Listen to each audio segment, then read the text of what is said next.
Hello friends, आप सभी को आज महाशिवरात्रि के पावन पर्व की मेरी यानी तृप्ति त्रिवेदी की तरफ से बहुत बहुत शुभकामनाएं हो, बहुत बधाई हो। मैं आप सबके बीच में फिर हूँ आज एक बार लाइव ब्यूटी चैनल के साथ में। तो यहाँ पर एक बात उठती है कि हम में से सभी लोग शिवरात्रि को आज सेलिब्रेट कर रहे हैं अलग अलग तरीक़ों से। शिव बारात निकाल कर ये शिव और शक्ति, माता गौरी और भोलेनाथ के जो वैवाहिक गठबंधन है उनका, उसको सेलिब्रेट कर रहे हैं हम। अब लेकिन क्या आपने ये जाना कि शिवरात्रि क्या है? शिवरात्रि अर्थात शिव की रात्रि। तो अगर हम बोलेंगे कि शिवरात्रि तो शिव की रात्रि है, तो उससे पहले आपको ये जानना होगा कि शिव क्या है। तो हम में से ज़्यादातर दोस्तों का जवाब होगा शिव तो वही भोलेनाथ हैं जो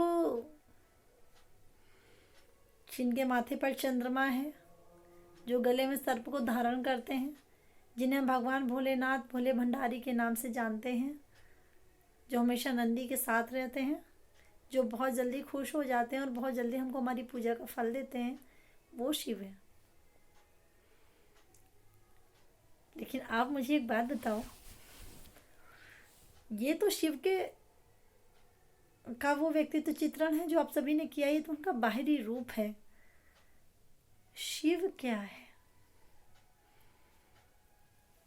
मसलन ये तो आपने उनको वो बताया कि शिव ऐसे हैं जो हमारी कल्पनाओं के आधार पर उनके चित्र बनाए गए हैं, उनकी मूर्तियां बनाई गई हैं कैलेंडर में या हर जगह पर जो हम देखते आए हैं, उससे हमने कहा कि ये शिव है।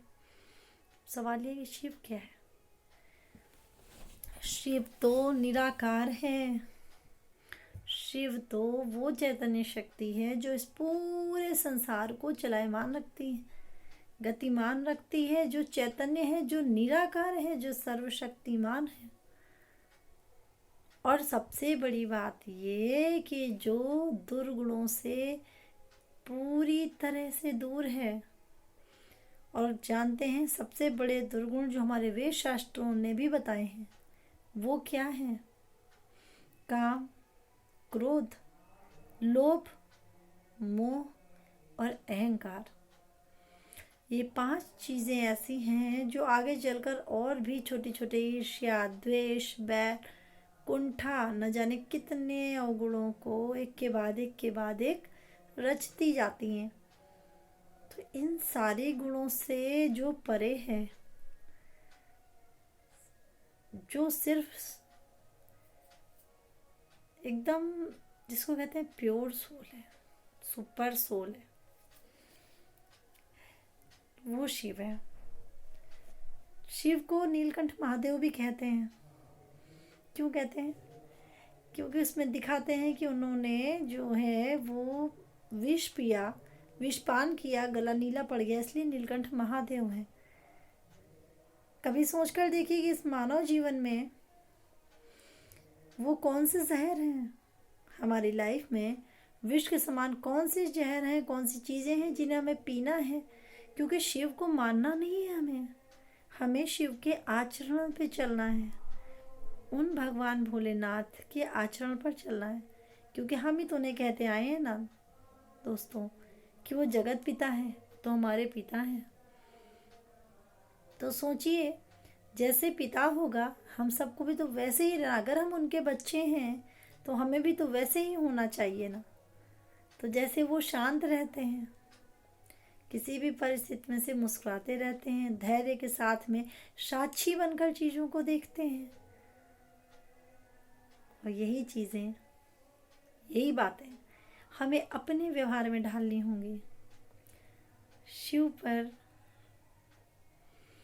धतूरा चढ़ाते हैं शिवरात्रि पे, जो कि बहुत जहरीला फल होता है, कांटेदार एक फल जो आप चढ़ाते हैं और कहते हैं इससे हमको बहुत सारा पुण्य मिलेगा।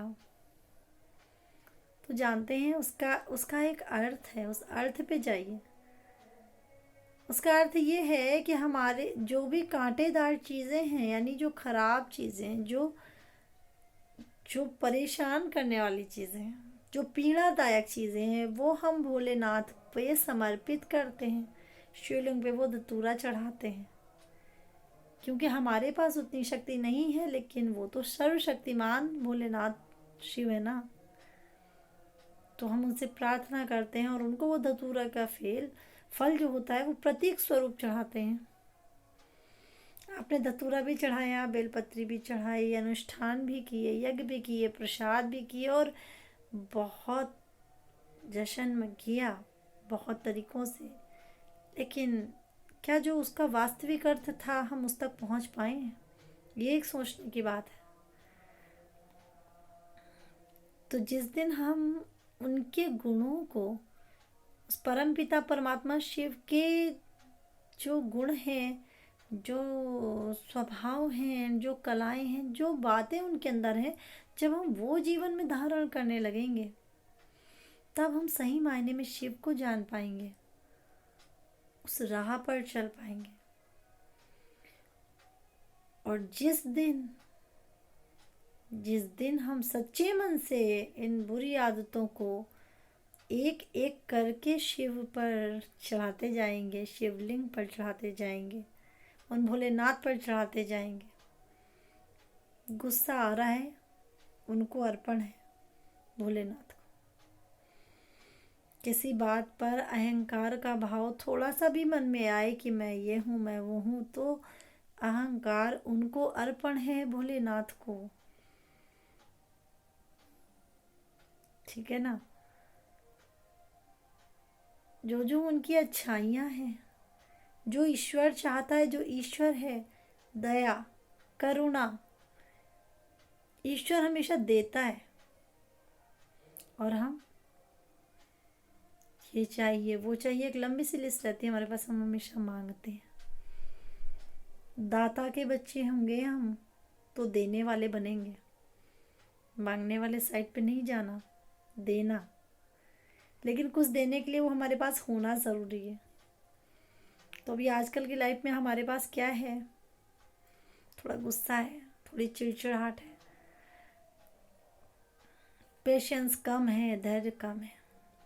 तो ये सारी चीज़ें जो हमारे हित पे नहीं हैं, महादेव को अर्पित करनी है, क्योंकि वो नीलकंठ महादेव वो ऐसी चीज़ों को भी आसानी से रखते हैं और बच्चों को देते हैं। उसके बदले में क्या? जो हमारे लिए अच्छा है, शांति, सुकून, खुशी, विनम्रता का भाव, परोपकार, करुणा का भाव।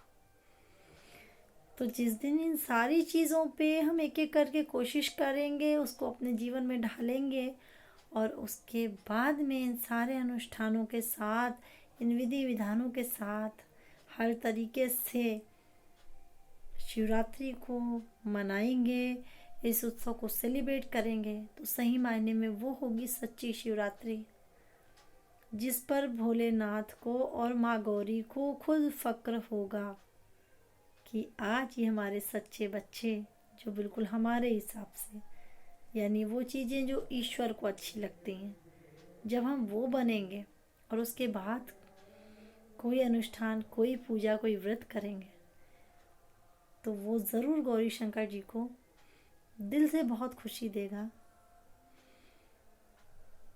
और कहते हैं ना, अगर वो खुश हैं तो लाइफ में हर मोमेंट पे खुशी है, परेशानियां हैं तो उनके समाधान भी हैं। तो बस हमें एक एक करके कोशिश करती जानी है। जो चीज़ें हमें नुकसान पहुंचाती हैं, जैसे क्रोध खुद का ही नुकसान करता है, उन चीज़ों को, आदतों को धीरे धीरे करके दूर करने की कोशिश करनी है। और जिस भव्यता के साथ, जिन अच्छे गुणों के साथ हमारा ईश्वर रहता है, हमारे भोलेनाथ रहते हैं, हमें वैसे बनना है। ठीक है। ज़रूर अगर आपको अच्छा लगे ये वीडियो, चैनल ऑन पॉइंट, तो ज़रूर सब्सक्राइब करिएगा, जिससे कि आगे भी जो वीडियोस मेरे आते हैं उनका आपको नोटिफिकेशन जा सके। खुश रहिए हमेशा। जय माता।